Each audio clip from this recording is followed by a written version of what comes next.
Seingat saya ini kamera, ini lampu, ini selang-selang, pengambilan sama alat, sama mesin, bukan sama tangan. Dari Majalaya baru saya yang pertama. Kalau udah saya banyak. Transplantasi ginjal itu punya value, punya nilai. Ada rupiah di sana yang dibayarkan.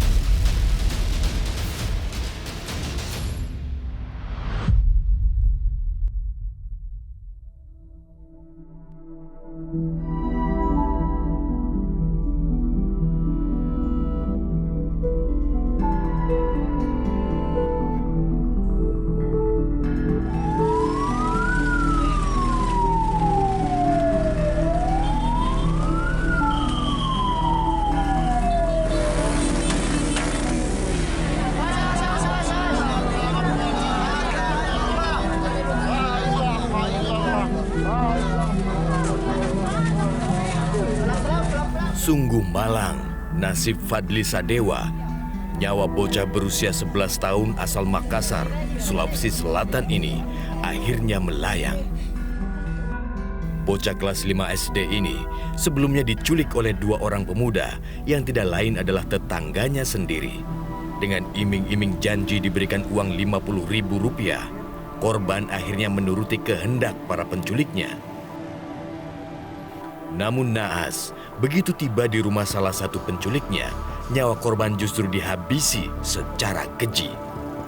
Jasad korban yang sudah tak bernyawa lagi akhirnya dibuang di kawasan Waduk Nipa-Nipa di perbatasan Kabupaten Maros.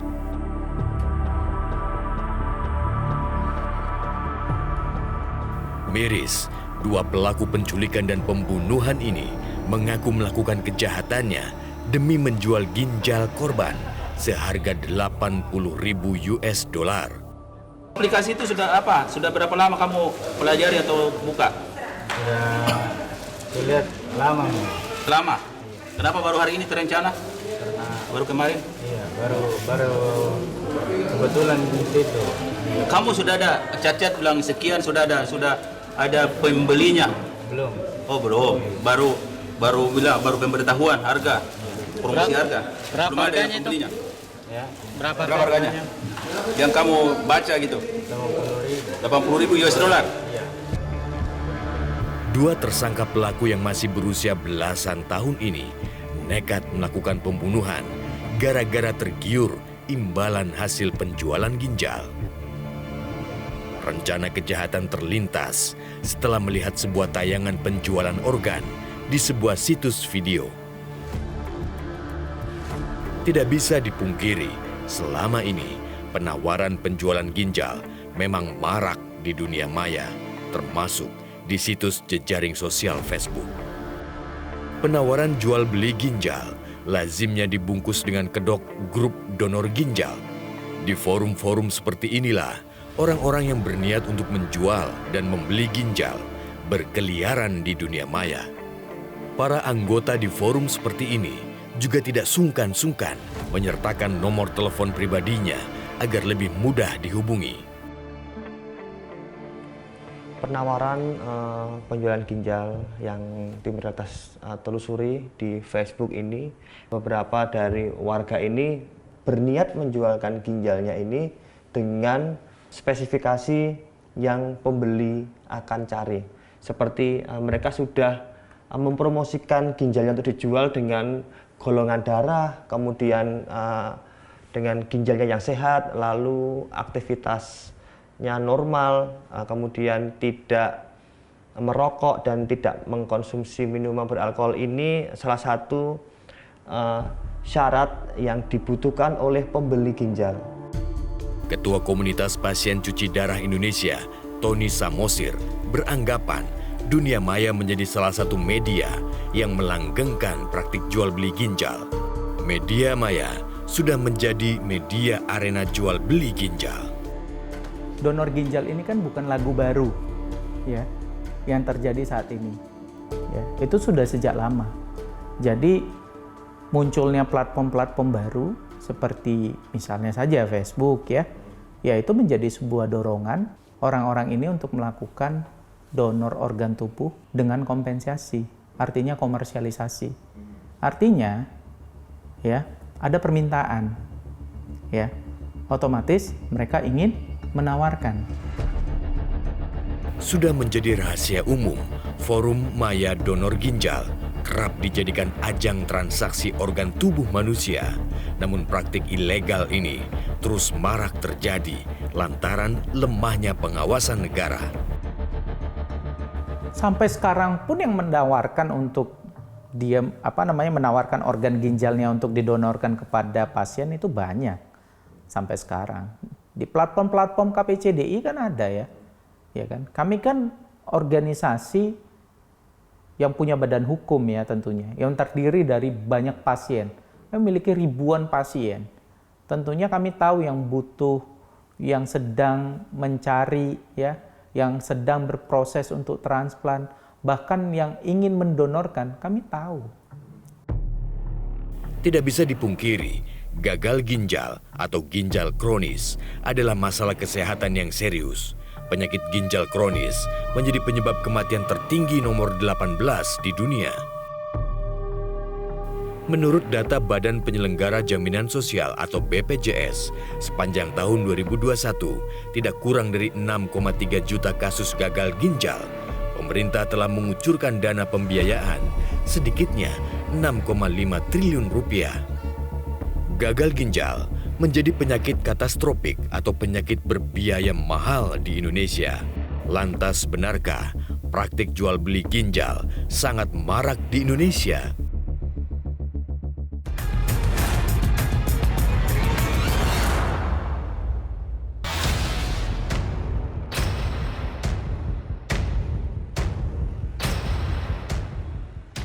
Majalaya adalah sebuah kecamatan di Kabupaten Bandung, Jawa Barat. Kecamatan berpenduduk 174.000 jiwa ini merupakan salah satu kota kecamatan padat penduduk di Kabupaten Bandung Barat. Sepintas lalu, kota ini memang tampak biasa-biasa saja, namun di balik itu tersimpan fakta miris dari sebagian penduduknya. Majalaya disebut-sebut sebagai kampung ginjal. Sebagian publik mungkin masih ingat dengan pengungkapan kasus jual beli ginjal yang diungkap oleh Mabes Polri tahun 2016 silam. Beberapa warga di Majalaya terlibat dalam kasus penjualan organ manusia tersebut.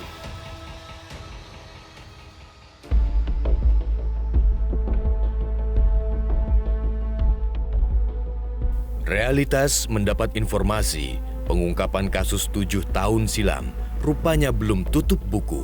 Nyatanya hingga kini praktik jual beli ginjal masih terus bercokol di Majalaya. Jual beli ginjal menjadi sebuah fenomena yang ditularkan turun-temurun hingga lintas generasi.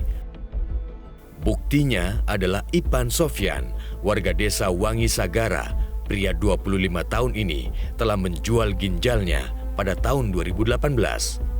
Sempat ditawar seharga 80 juta rupiah, namun Ipan menolaknya hingga akhirnya disepakati harga 100 juta rupiah. Dia nawar itu 80, katanya kan individu juga 80. Kata saya, enggak. Saya cinta masih muda, masa cinta 80. Saya minta itu 13. Tapi dikasih dia 100 juta. Ditawar 100 juta sama dia. Perlu waktu 3 bulan lamanya hingga akhirnya Ipan masuk ke meja operasi di Rumah Sakit Cipto Mangunkusumo di Jakarta. Sebelum operasi, Ipan juga dipertemukan langsung dengan calon penerima donor asal Jakarta.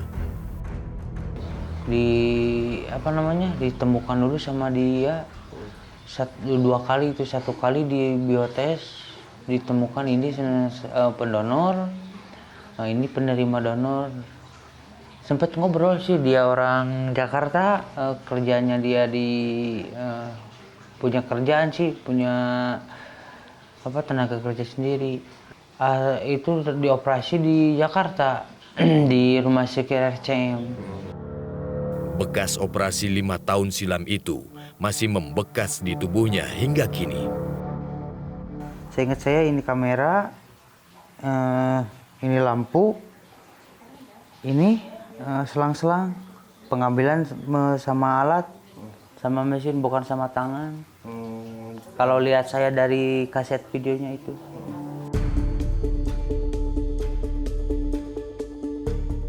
Di desa Wangi Sagara, realitas juga menemui AP, pria berumur 30 tahun ini, juga menjual ginjalnya di tahun 2018. Namun uang imbalan hasil penjualan ginjal 5 tahun silam itu kini sudah habis untuk membayar utang yang melilit keluarganya. Dulu saya, paman saya ya, yang mau, paman saya nggak bisa, kamu aja, saya nggak ada masuk, ada sakit, saya sakit batu ginjal, nggak bisa, adik saya nggak bisa, uangnya kan buat apa? Saya kan mau bantu orang tua saya keadaan susah ya bang, nggak mau saya keadaan susah. Selama masa observasi di rumah sakit, AP mengaku ada banyak orang-orang yang senasib dengan dirinya. Ia melihat beberapa pendonor alias penjual organ dari beragam usia, muda hingga senja. Yang tetangga saya nggak mau teh apa ceritanya mau hati aja, pas ada dokter, ahli dokter bedah jantung itu nggak mau, langsung dilaporin. Yang di rumah sakit itu banyak bang, ada korban ginjal, jantung, ya banyak lah yang lainnya banyak. Itu orang tua yang udah sepuh itu bang, diambilnya. AP mengaku ia bahkan juga ditawari untuk mendonorkan hati atau livernya dengan imbalan 700 juta rupiah. Dari penuturan AP, realitas menangkap pesan praktek penjualan organ secara ilegal boleh jadi sudah lazim terjadi di rumah sakit tersebut. Ada tetangga saya yang tidur sama saya itu hati. Satu kerip aja. Iya. Kata Sunaya bang, spasi. Ya sedikit segini. Kamu mau nggak? Nggak mau saya. Kalau hati berapa? Hati itu nyampai sama 700 juta nyampai. Dari bisik-bisik informasi yang realitas dapatkan, sebenarnya ada ratusan orang warga Wangi Sagara yang telah menjual ginjalnya. Kini, sebagian dari kaum pria Wangi Sagara hidup dengan satu ginjal. Tuntutan ekonomi telah menggerakkan sebagian dari warga Wangi Sagara nekat menjual ginjalnya sendiri. Padahal tindakan ini jelas-jelas ilegal dan melawan hukum di Indonesia. Keterbatasan ekonomi selalu disebut menjadi pemicunya. 10 tahun silam, Edi Midun bahkan sudah menjual ginjalnya demi imbalan 80 juta rupiah. Bisa dibilang, Midun adalah warga desa Wangi Sagara yang pertama kali menjual ginjalnya. Terhimpit utang di sana-sini membuat pria 42 tahun ini gelap pikir hingga mengambil jalan pintas. Waktu dulu saya kan punya utang, gak banyak-banyak, cuman punya utang aja ya. Ada teman, dia bilangnya udah aja gini. Saya juga gak apa-apa, dia juga udah, saya juga gak apa-apa. Takut sih ya, gak tahu gini gak apa-apa. Mending mati kalau diambil gini aja. Enggak, saya juga udah tuh diperlihatkan dia juga. Udah. Midun berkisah saat hendak naik ke meja operasi, ternyata ia tidak sendirian. Mobil yang ia tumpangi dari Bandung ternyata juga membawa orang lain yang akan dibawa ke Rumah Sakit Cipto Mangunkusumo, Jakarta. Waktu berangkat saya juga nggak sendiri, nggak tahu dia orang mana. Dia juga sama katanya gitu. Orang Tasik ada katanya, orang Garut ada, orang Banjaran ada, tapi saya nggak tahu, lupa. Berapa orang kan di keberangkatan ke Jakarta? Jadi gantian, Pak. Gantian, nggak langsung satu kali, enggak. Dari Majalaya baru saya yang pertama. Ya, udah saya banyak. Uang kerap kali membuat orang gelap mata. Gara-gara uang, sebagian orang rela berbuat apa saja sekalipun melawan hukum. Keterbatasan ekonomi selalu dijadikan celah praktik kejahatan. Mereka menjadi incaran para makelar penjual organ.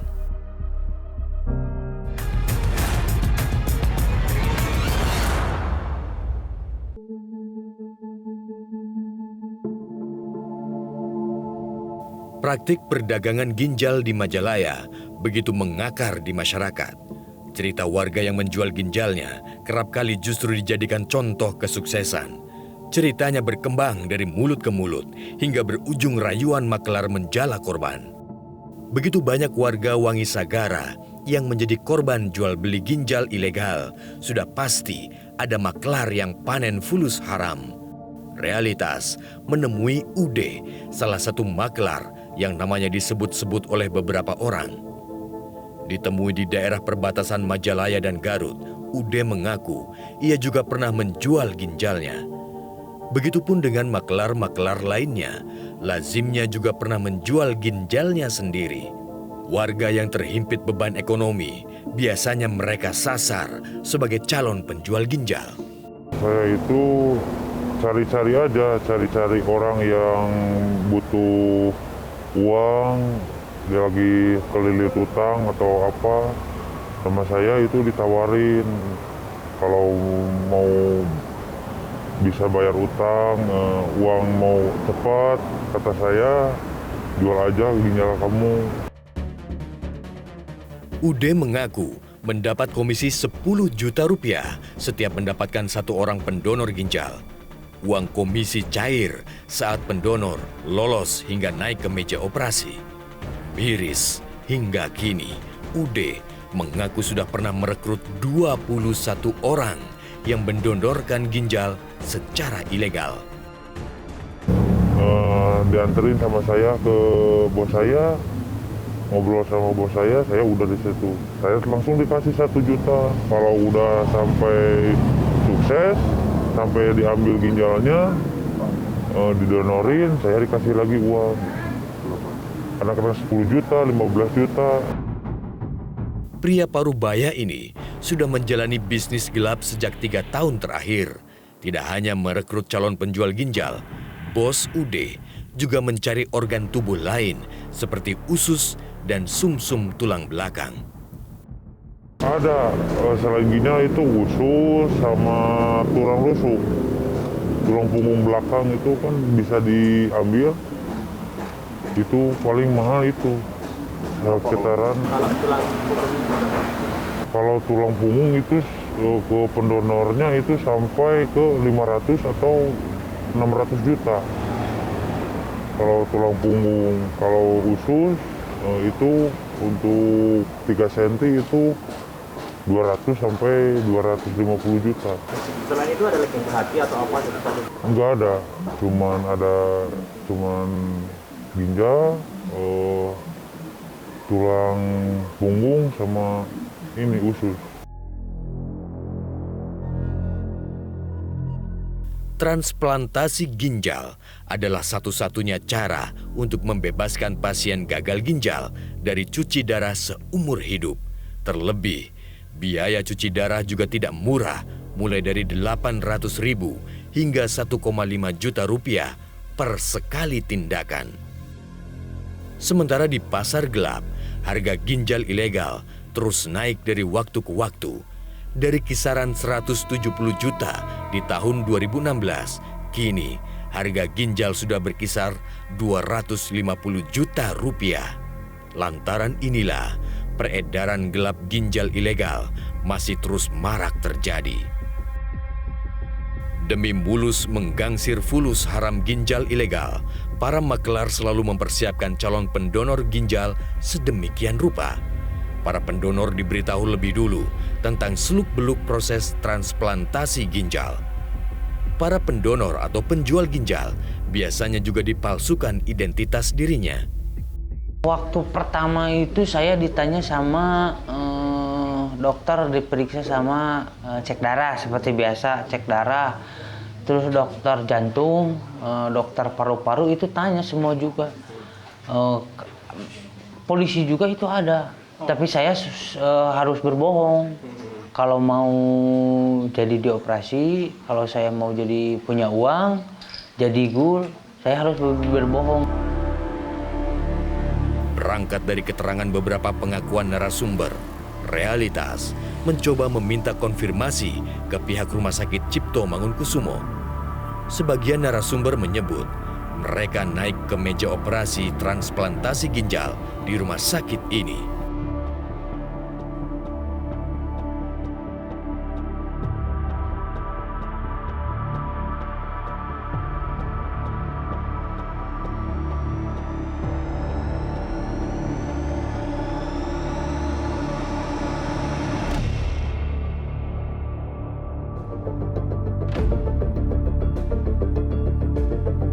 Langgengnya praktik jual beli ginjal ilegal patut diduga dijalankan oleh sindikat penjual organ tubuh. Namun lagi-lagi sayangnya, pemerintah mandul menjalankan fungsi dan tugasnya. Sebenarnya yang bertugas untuk melakukan persiapan transplantasi, identifikasi pendonor, mencari latar belakang, itu domainnya ada di Komite Transplant Nasional. Ya, saat ini yang terjadi, ya, proses advokasi itu diserahkan ke masing-masing rumah sakit, ya, karena tadi transplantasi ginjal itu punya value, punya nilai, ada rupiah di sana yang dibayarkan, ya, pasien untung, rumah sakit juga untung. Tapi kalau itu dibiarkan kepada rumah sakit, ya, bisa terjadi kekacauan. Fenomena penjualan ginjal di Majalaya dilatari oleh minimnya pengetahuan warga serta tingkat ekonomi yang rendah. Kondisi ini dimanfaatkan oleh sindikat penjualan organ yang keberadaannya berjejaring dan terstruktur. Camat Majalaya mengaku kesulitan mendata warganya yang telah menjadi korban jual beli ginjal ilegal. Kami ingin mencoba, bukan ingin membuka kembali histori sejarah, tapi kan kita harus ada perhatian khusus bagi para masyarakat yang memang saat ini kondisinya ginjalnya sudah tidak ada sebagian, dan mati sudah tinggal satu, itu kan perlu penanganan gitu. Jual beli organ manusia adalah bentuk kejahatan serius. Para pelakunya bisa diancam hukuman pidana paling lama 10 tahun dan denda 1 miliar rupiah. Bisnis gelap jual beli organ manusia praktiknya mungkin tak kasat mata, namun nyata adanya. Di balik modus membantu makhluk sesama, ada niat-niat kotor mengeruk keuntungan untuk pribadi dan kelompoknya. Sudah semestinya negara, aparat hukum, dan para pemangku kebijakan terkait tidak kalah cepat bergerak menumpasnya. Metro TV